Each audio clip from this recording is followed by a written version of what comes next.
agora aqui nós vamos começar rapidamente a mostrar algumas assembleias, para você ter ideia de como era uma assembleia. Você sabia que nas assembleias, essas assembleias anuais, toda a Irmandade participava? Não era uma coisa fechada para o ministério. Então, não sabia. Vou mostrar as provas. Como seria uma assembleia na época do irmão Franciscão. Então, aqui são fotos de assembleias. Depois aqui, a Irmandade toda lá reunida no templo, tanto irmãs como irmãos. Ali um dos anciãos primitivos da época do irmão Franciscão. Aqui está uma das assembleias. Essa foi no ano 55 em Nova Jersey. Só uma observação que eu vi aí. Os irmãos e as irmãs estão sentados juntos e tem irmã de cabelo curto aí, né? É isso mesmo? Juntos. E outra coisa, essa questão de cabelo, depois nós vamos abordar um tempo, se der tempo hoje, senão outro dia nós vamos abordar essa questão de cabelos. As irmãs juntas. Aqui nós temos uma outra assembleia de 1957 no Canadá.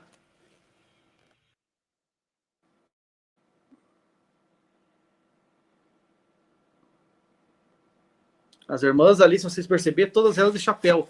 Elas já não estavam usando véu mais, todas de chapéuzinho. E o pessoal sentado misto, né? Família junto, marido com esposa, com filho, todo.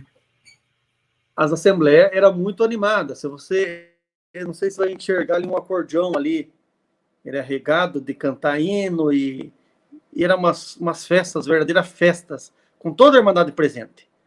Então, aqui você vai ver também. Eu não vou mostrar todas as fotos, mas existem muitas fotos das assembleias aqui.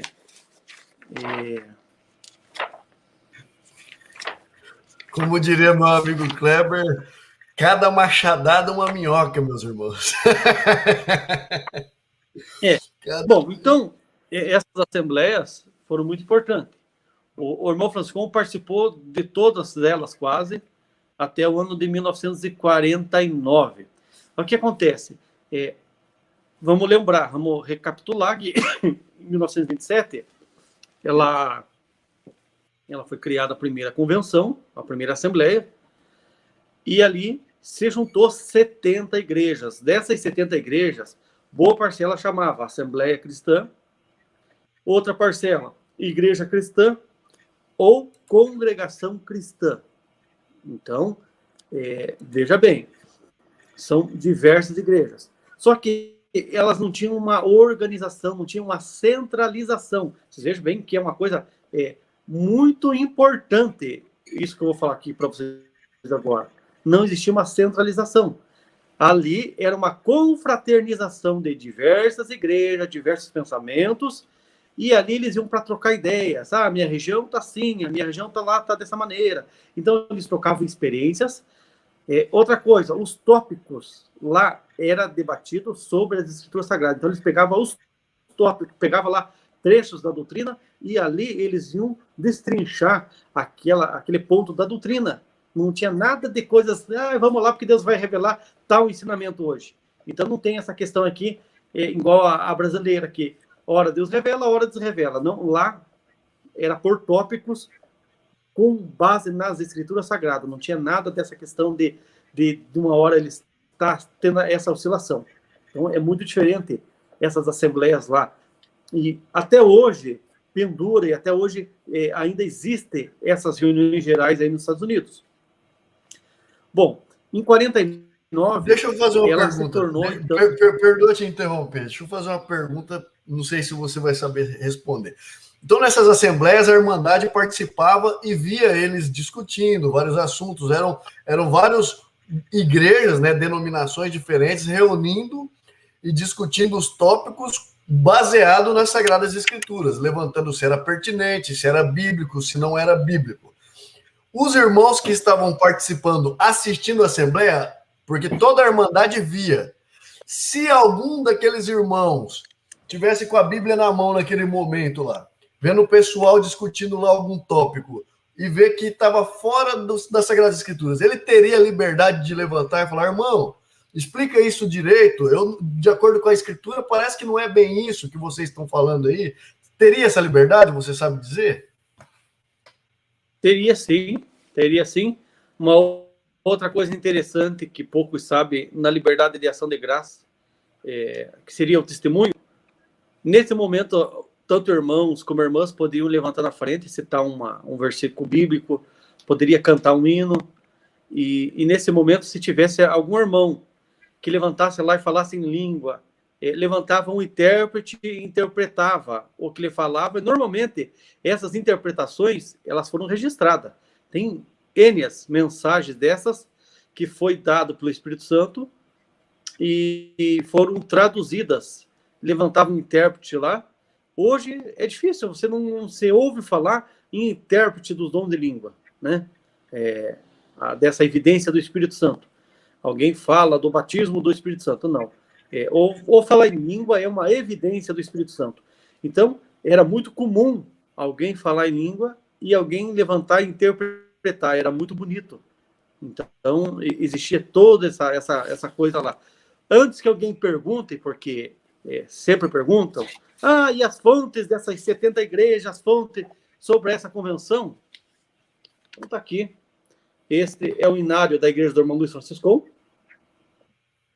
Esse inário aqui ele foi reimpresso em 1958, porém ele é um inário, ele tem 2 inários dentro dele.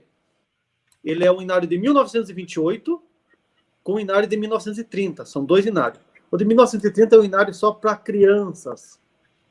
Então, é um inário de 1928 juntamente com o inário de 1930. Até hoje é o inário que é cantado na Igreja do Irmão Francisco, juntamente com o inário inglês. Então, ele tem um dia lá que, vamos cantar hoje com o inário italiano. Então, eles, hoje, como são todos americanos, quase não se usa porque esse inário está em italiano. Então, de vez em quando, eles usam o inário italiano ainda, eles matam a saudade. Então, aí, a igreja dele lá são todos descendentes de italiano, então acaba-se que falam bastante italiano lá ainda, apesar que os mais novos não têm mais o interesse, então já está caindo, mas ainda é usado esse inário aqui. Então, vocês vão ver aqui, ele vai mostrar aí o carimbo da igreja, o endereço da Igreja do Francisco. Aqui ainda era na comum antiga, onde o irmão Francisco congregava. E aí ele vai mostrar ali que é o inário de 1928, né?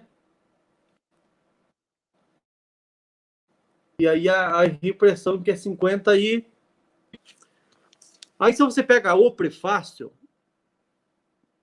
aqui no prefácio, ele vai dizer sobre a Assembleia Cristã, sobre a Igreja Cristã de Niagara Falls, onde foi feita a convenção, e ele vai dizer também da Congregação Cristã de Chicago. E se vocês lerem aqui mais embaixo, se vocês pararem o vídeo, vocês vão conseguir ler. Ele vai dizer que mais de 70 igrejas participaram dessa convenção. Está aqui no prefácio do inário. Interessante que os hinos, até 1924, ele tem uma descrição, Assembleia Cristã de Chicago. Depois, passou-se, então, aos hinos, que era próprio, ser a letra dizia que a letra pertencia à convenção. Ser a letra de música, então, ia dizer que a letra e a música, ela pertencia, então, à convenção. Eu vou mostrar aqui um dos hinos. Aqui o famoso hino Fala, Fala, Senhor, nessa hora. E aqui está escrito que a letra e a música pertencem à convenção. Interessante que a harpa cristã, ela traduziu esse hino e tem lá, e está sobre a autoria do Macalão, mas o Macalão é um tradutor, não é o autor.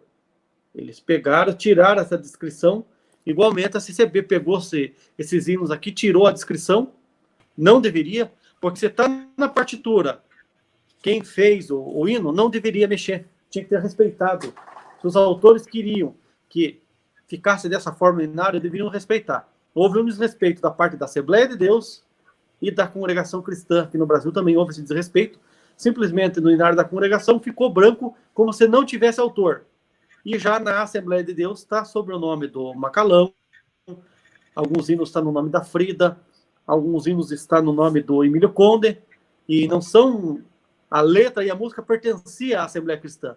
Então, eles deveriam ter respeitado o que está lá na partitura original.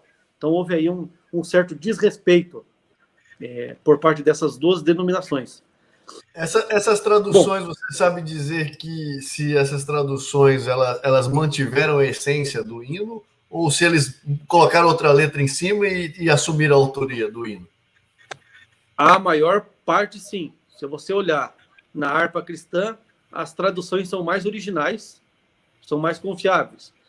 Já a CCB, em alguns hinos, ela manteve a originalidade, em outros hinos, simplesmente eles fizeram uma outra poesia e acabaram com a poesia original. Então, depende muito do hino. E existem hinos até hoje aí que é muito... O Irmãos Amados. Irmãos Amados, ele foi feito aí do ancião da Assembleia Cristã, né? O Irmãos Amados, e ele tem a letra aí perfeita na harpa. E a congregação, por sua vez, ela segue também quase que originalmente esse hino. Bom, é fato que os hinos também não foram inspirados pelo Espírito Santo, mas não foram revelados, como se dizia, a mística aqui no Brasil. Deus revelou os nossos hinos e é tudo por revelação de Deus. Não tem nada de revelação, não. Nós temos que desmistificar essas coisas aí. Ficam atribuindo ao Espírito Santo diversas coisas. Os sinais estão se cumprindo e a cada dia estão mais claros.